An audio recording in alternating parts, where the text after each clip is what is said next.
Aditi Kinkhabwala is with us, of course. She joins us every week. Hey, There hey, she is. Hi, Aditi. how you guys doing? Were you on the sideline last week? No. No, not last week. I was Okay. not. Okay. Browns pulled it off without me. How about that? Aditi, from years of covering the AFC North, obviously you know Joe Flacco. Uh, Oh, no? What were you saying? No, she thought we was no, gonna get no, right I to the do. team. I love Joe Flacco. Joe Flacco, Browns fans won't love this, but week 2 last year when Yeah. he engineered that crazy comeback with the last 2 minutes, Yeah. in the post-game press conference or the post-game interview, I talked to him, and then as he was walking away, I said to him, Joe, that made me feel young again. And he said, me too, Yeah, right. because we came up in the AFC North together. Absolutely. So you know, but at this point, I think the Browns should keep riding with DTR unless it gets to a point where he's so bad they can't. Do you think they will do that? Do you think they should do that? And do you think Flacco will be I'm a good locker room influence? 100%. Look, Joe, and I'll tell you a story. So week 2 last year, Joe Flacco, if you remember, there was conversation with the Jets a year ago because Zach Wilson wasn't playing. Should it be Mike White or Joe Flacco? And Robert Saleh made very clear to us why Joe Flacco was the guy in our production meeting. And so much of it had to do with him just being a grown-up in the room, him having all this experience that he's had, the steadiness that he could bring, and the mistakes that he wouldn't make. And in that Browns game, with 2 minutes left, of course, the Browns are up 2 touchdowns. It was Joe Flacco walking up and down that sideline and telling his teammates, guys, we still have time. Guys, we can still do this. Just speaking with sort of that experience. He's been in that moment before.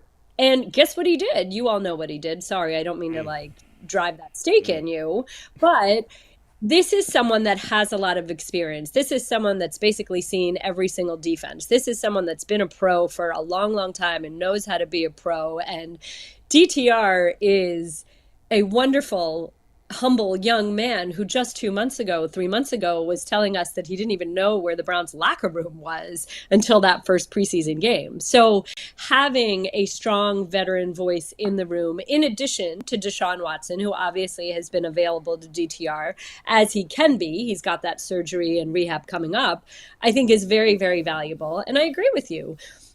Why make a change right now? I mean, Joe Flacco has been being a dad. Yeah. He's obviously in shape, but he's been being a dad. He isn't steeped in this offense right now. He hasn't been facing a live rush. I think you go with DTR for as much as you possibly can, and hopefully that's the rest of the season. Hopefully he continues to get better and stacks wins. But I think it's a great signing. And did y'all see what happened last night when Travis Kelce crashed the Monday Night Football set? I did not. Did you see this? No. I didn't see it. Oh, this is great. Okay, right? So RG3, last week when we got the news, RG3, as you know, earlier in the season was telling the Browns, hey, come get me. And Yeah. I, just trying to have some fun last week, was sharing the information that, the trade market is closed. The Browns couldn't get anyone via trade, so they'd have to get someone via free agency. And very jokingly said, RG3, how are you feeling? He responded in a very funny way with a, gif of him working out. And last night, Travis Kelce crashes the Monday Night Football pregame set, and he's hugging everybody, and he goes to RG3 and he says, hey, are you going to Cleveland? And RG3 responds, they just signed a Super Bowl MVP. It was great. It was like, you love live TV. Even Travis Kelce is wondering what the Browns are doing. So, Aditi, we got to get to this. We got to. I thought, you knew what we was going to come with right when we started. Bull, he dropped the ball on it. Yeah, I dropped the ball. Matt Canada, listen. Aditi ran him out of town. Come on now. Let's get right to it. And they haven't fired a person since World War One. Yeah. So how did this transpire? And what is it in Pittsburgh right now? We need to hear this. This is so sad, right? You never want anybody to lose a job. You never want to, what's that awful cliche, dance on a grave, right? But Yeah. by the same token, you also, and this is what I sort of took so much heat for last night, I feel Bull and I disagree on this. Bull thinks that there's enough of a body of work to say that Kenny Pickett is nothing and is never going to be anything. And I keep maintaining, keep contending that we cannot fairly judge Kenny Pickett until he's actually been in a real NFL offense and been in meeting rooms that operate like real NFL meeting rooms operate. And so we are often very, very quick to judge. We were very quick to judge Tua. We were very quick to label CJ Stroud something. We were very quick to say Brock Purdy is not an NFL player. We do this. We cast judgment, but then you put someone in a great position to succeed, and what do? They succeed, right? And they lay lie to these narratives about them. So I don't know what Kenny Pickett will actually be, but I think right now saying Kenny Pickett is a bust is a narrative because I don't think he's been put in position to succeed. And so my argument is let's see what he can do with a real offense, with real coaching, with a real effort to develop him, with there not being fear in the way that he plays. You know, football is an imperfect game played by imperfect people. And I don't think that you can constantly be coached to fear throwing past the sticks, to fear throwing to the middle of the field. At some point, you have to be able to just play the game.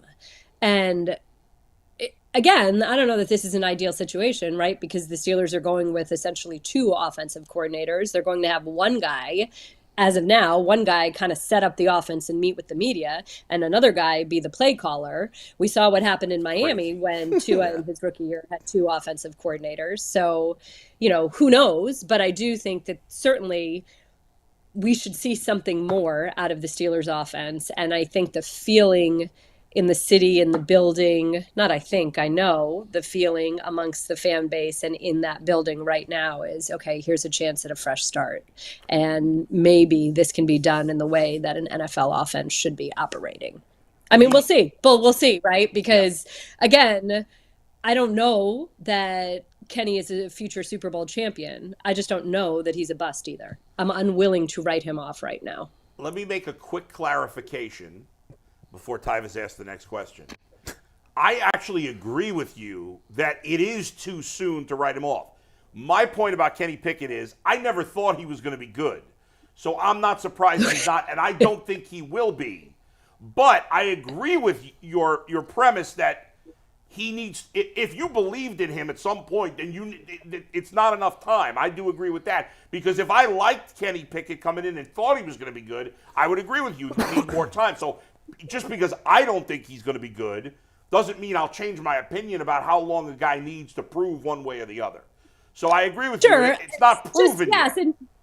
Right. And Tyvus, really quickly, I know that we'll get to you, but I also think that the right situation and the right fit matters so much. Sure. You know, it's a conversation that I had a million times with David Carr.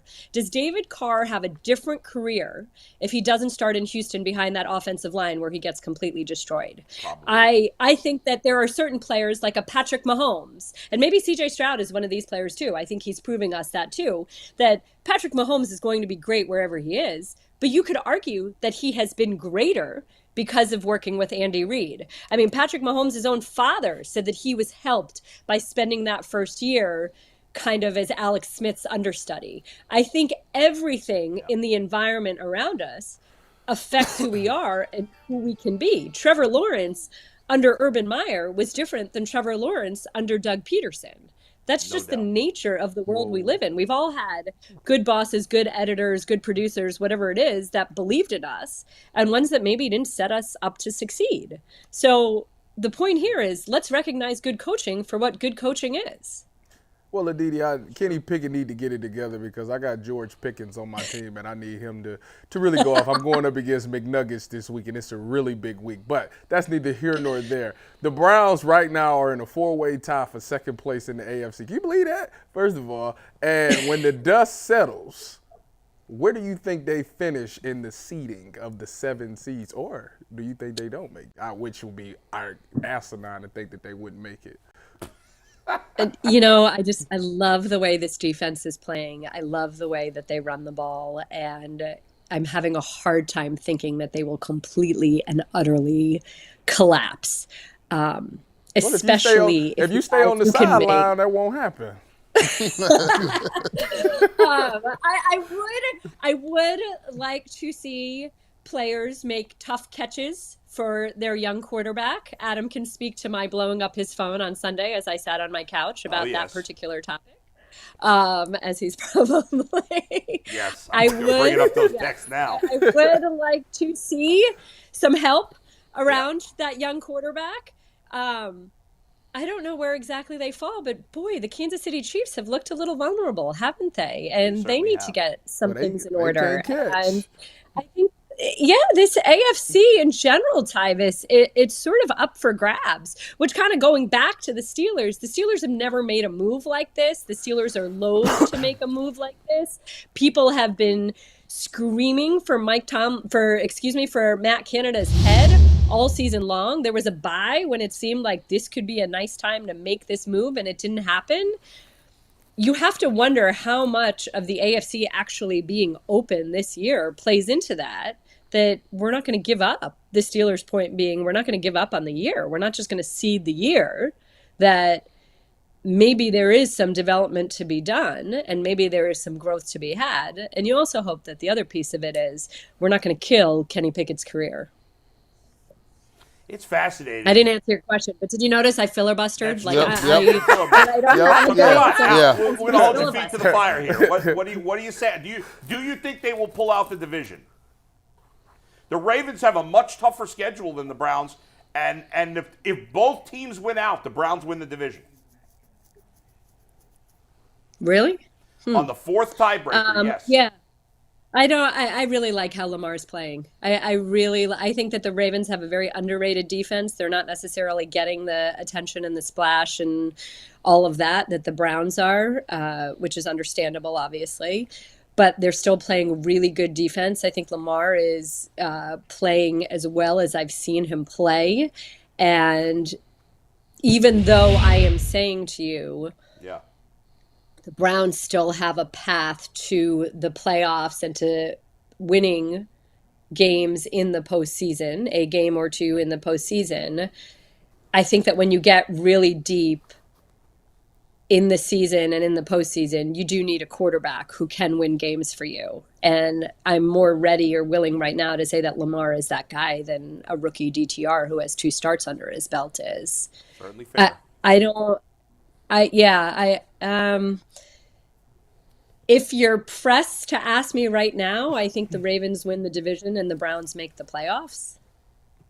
That's reasonable. And obviously it's just about getting in. It's just about getting in the dance.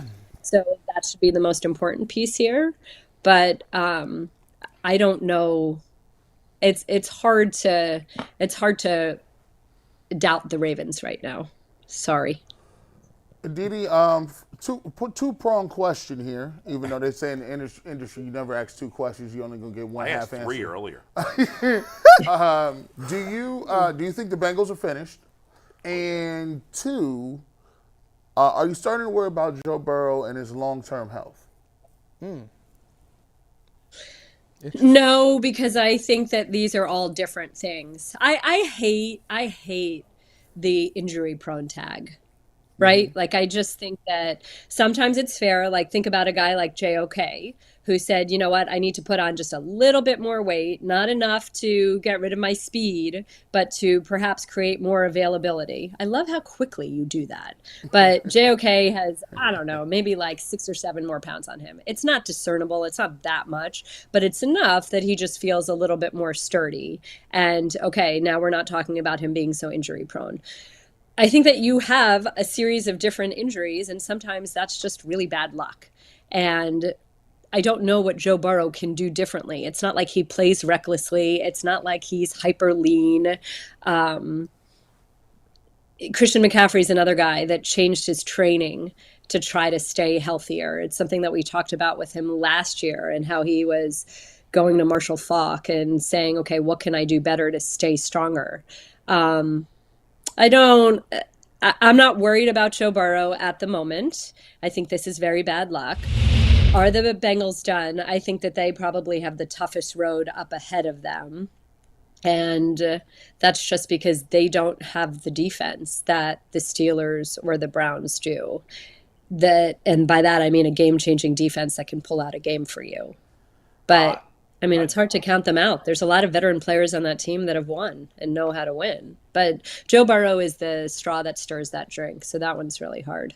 Aditi, let me answer as well. I have zero concern about Joe Burrow going forward. The Bengals are done. They're not. There's no chance they're going to the playoffs. And this is coming from a Bengals fan. And I don't agree. I think their defense is actually not close to the Browns, but I think it's close to the Steelers. I don't think the Steelers' defense is that much better than the Bengals. I'll grant you it's better, but I don't think it's only because the Bengals are inexperienced in the secondary. But it's been improving. Really? You got to make choices sometimes and let people walk. It's all right. Their guys are getting better. Who said that earlier in the season? Trey Hendrickson Funny. is the most Yeah, underrated. no, but you know what? To Tyvus's point, I thought that Jesse Bates and Von Bell leaving was going to be utterly devastating.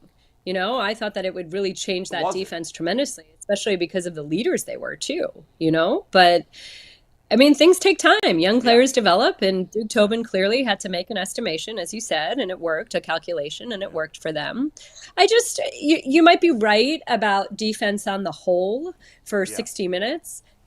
I just think the Steelers have that splash ability.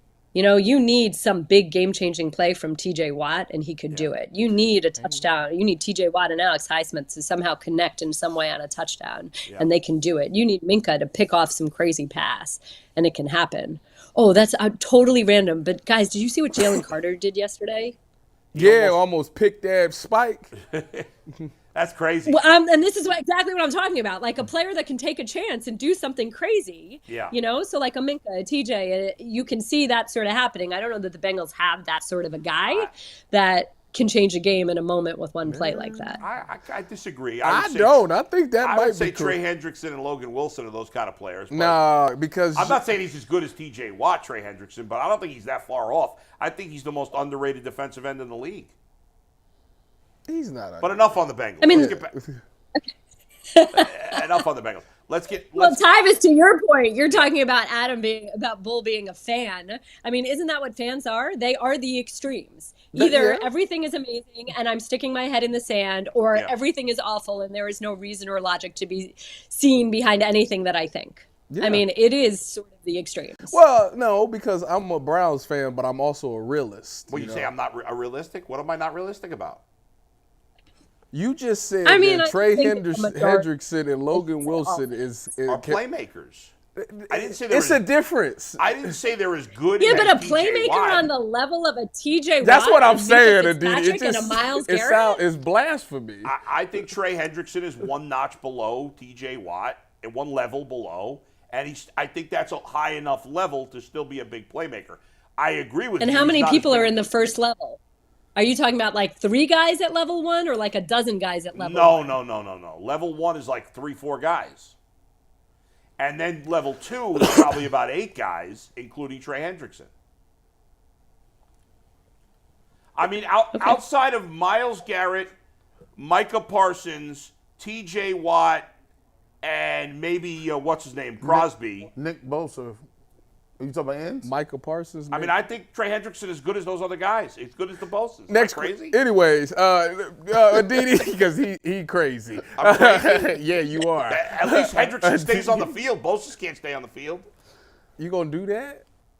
No, I think I mean, Hendrickson- Anyways, listen, is the defensive player of the year, is that package, should they just package it up right now and give it to Myles Garrett because it's like should be over with by now? Ooh, I think TJ Watt would have an argument with that, don't you think? Do you think Not right now. Do you think when it's all said and done, people will compare them like LeBron and Jordan, Myles Garrett I think and TJ Watt? yes, I do.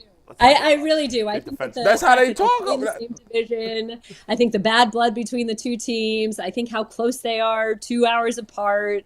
I think it's sort of inevitable. And it's a little bit ridiculous because they really don't play the same position. I mean, they're both pass rushers, but one's an outside linebacker and one's a defensive end. But even still, I think that that's the nature of it. At least it's what's been blowing up my mentions for a good, 4 or 5 years. So there you go. TJ Watt had a game like that? I guess he did. I didn't even 6. Yeah, I don't know. I think Myles Garrett is clearly the leader, but you can't say it's over. There's like 2 months of the season left. Right. Yeah, there's still a lot of football to be played. So let's Yeah. see. And often, it's the splash. It's not always the numbers. I remember the year before TJ Watt won DPOY, he was second to Aaron Donald. And I remember sitting with my husband and he was like, oh, TJ's going to get it. TJ's numbers are so much better. And I said, no, no, no, Aaron Donald's going to get it. And he did. It's not always about the numbers, but TJ has historically had more of the splashy, the interceptions, the forced fumbles, the fumble recoveries, the things like that. But I think we've seen more of that out of Myles Garrett. And if you were putting together a highlight tape, you'd have to put him leapfrogging over a man and then leaping again to block a field goal. Right? That's right. What's your favorite play this year? And again, as I've said many times on this show, Aditi, when it comes to Myles Garrett versus TJ Watt, their numbers career-wise are very similar. They're basically identical. But here's the big difference. Before this year, Myles Garrett played with nobody. And TJ Watt's always had better teammates somebody until this year. That's a huge difference. But again, this is my point. This is about fit. I remember when TJ was drafted and people were like, oh, is this a reach? And is he just JJ's brother? And it was like, you know what? This is the perfect guy for this defense and this organization. And this guy is perfect for this organization and this defense, going both ways. He was a perfect fit for the Steelers and the Steelers were a perfect fit for him. And look at what's happened. So maybe someplace else he would have been a first round reach. Maybe someplace else he wouldn't have been the right fit. He's been perfect for the Steelers. And part of why the Steelers have been perfect for him is because of what you said, because there's always outside linebacker. There's always a focus on the outside linebacker position, the way that they are signed and the way that they are drafted and the way that they play are deployed. I just think if they were drafted by the opposite team, their numbers wouldn't be close. Myles Garrett would be much better, in my opinion. We'll never know that. But if Myles had been drafted by the Steelers and Watt had been drafted by the Browns, I think Myles Garrett would have much better numbers than TJ Watt. You think that's fair? But I think that, I don't think that that's unfair. I don't. I mean, you look at all the success that Cam Hayward has had. But again, this goes back to the whole beginning of our conversation. These are all hypotheticals, right? Is Cam Hayward a multiple-time All-Pro if he's playing in a different city, right? Again, like we could keep kind of going through this. Is Bryce Young a different quarterback if he's got better players around him, better receivers and a better line and, all of that? All of these are kind of speculative and hypotheticals. And you as a player just hope that you end up in the right place and that you have a staff and an environment that is interested in and can indeed foster your development and your growth. Aditi, great stuff as always. Good to get you in today. Thanks for joining us. Happy Thanksgiving. Happy Thanksgiving. Same to you guys. Thanks for having me, guys.